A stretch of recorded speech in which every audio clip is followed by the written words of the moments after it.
Our next speaker is Dr. Contreras, and the topic is, does obesity paradox exist in cardiogenic shock?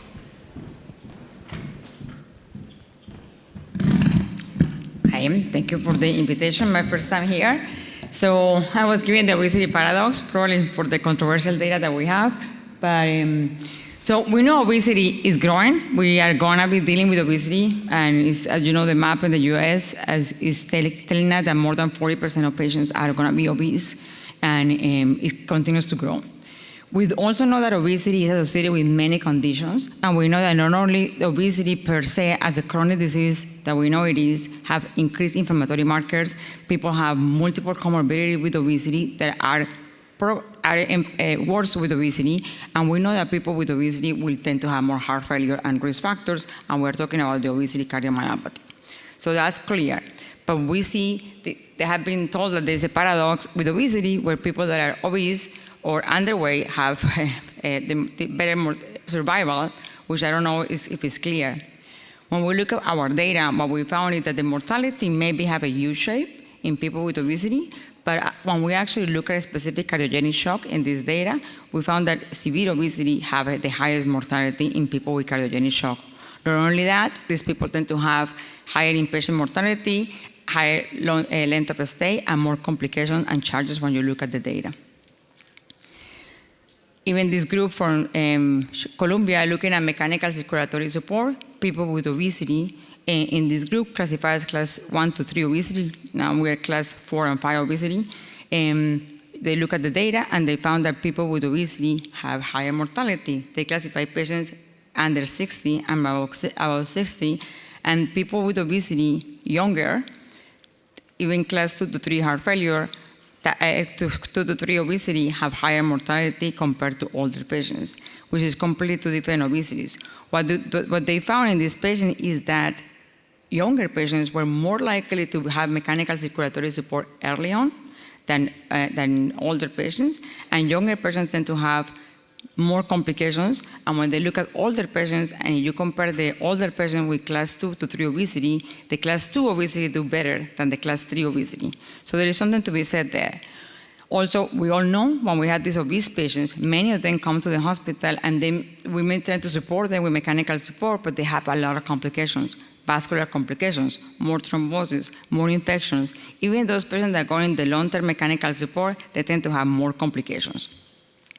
So before I go all Oprah on you and put everybody in Ozempic here, let's talk about obesity. There are 3 kinds of obesity. We know that obesity is different in apple obesity versus a pear obesity versus an all potato obesity. So we know that these 2 people can have exactly the same BMI, completely different ballgame, completely different in mortality. Why? Because how the fat is deposited in our body is very important to understand, because the fat deposition in visceral deposition is very different than the fat deposition that we have in our normal compartments of fat.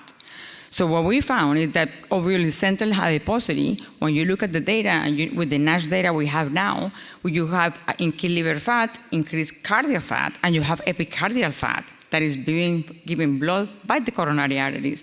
We know these people do worse. These people have a worse metabolic profile and more complications than the people that have ectopic fat. What happened with this fat? We know that people with this visceral fat, they have more sleep apnea.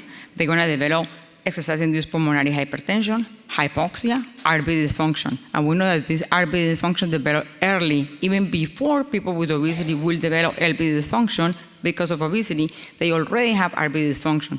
So they're going to come into the hospital with an underlying myopathy that is happening because of the obese phenotype. So you put that, and if the patient comes with acute coronary syndrome, you already have a myopathy with RB dysfunction, and now you have acute coronary syndrome. That's a different and a recipe for disaster. So this model that we using the obesity model, the ABCD model, to classify obesity, give us a better understanding of what obesity is, and we use different parameters, not only the BMI, because we don't think BMI covers what we're trying to cover here. And this data that was recently presented by my Murray group in the paradigm data, which is clear in heart failure, they look at other parameters to classify patients with obesity. When they look at BMI, yes, they found that there is a U-shape for obesity. But when they actually reclassified the patients using weight to height ratio, they found that mortality goes up as the patient is more obese. So the complications happen in obese patients when you actually classify them right. So this is the data.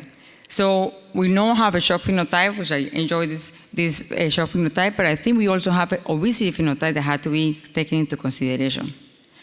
So I'm hoping that with this, I can convince you that BMI is not enough because these are 3 different obesities, and an all potato is very different than this. And so we need to look at different things: body mass index, adiposity index. Also, a couch potato is very different than a running pair. So we need to figure out how the fitness is, what is the exercise capacity of the patient. Is he able to exercise? Complete 2 different obesities. Also, a 40-year-old with obesity, female, is completely different than a 75-year-old male with obesity. Long-standing complications, different type of obesity. We're talking about the frailty index, how frail the patient is.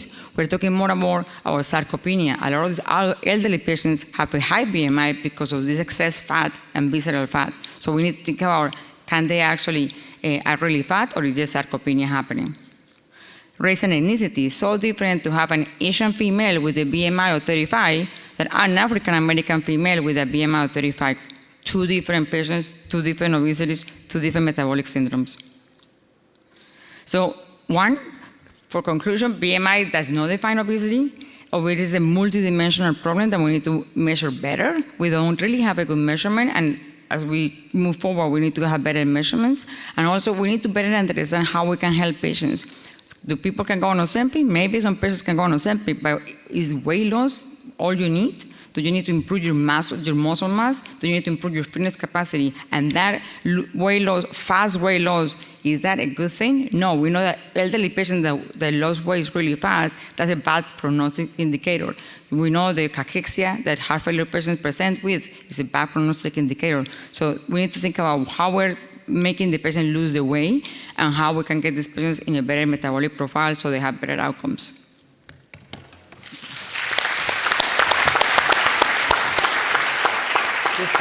We have time for a couple of questions, and it's very paradoxical that we have this beautiful, petite, young investigator talking about obesity. So I'm glad we didn't have one of our more generous folks doing it.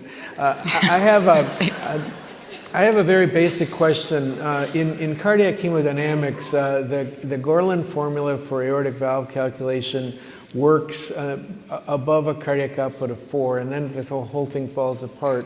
And I'm just curious whether or not our basic hemodynamics fall apart with BMIs greater than 35 or 40. If you have a 400-pound patient in the cath lab, what do we do about cardiac outputs and cardiac index, and how do we use those in terms of calculation for shock? Yeah, that's exactly the problem.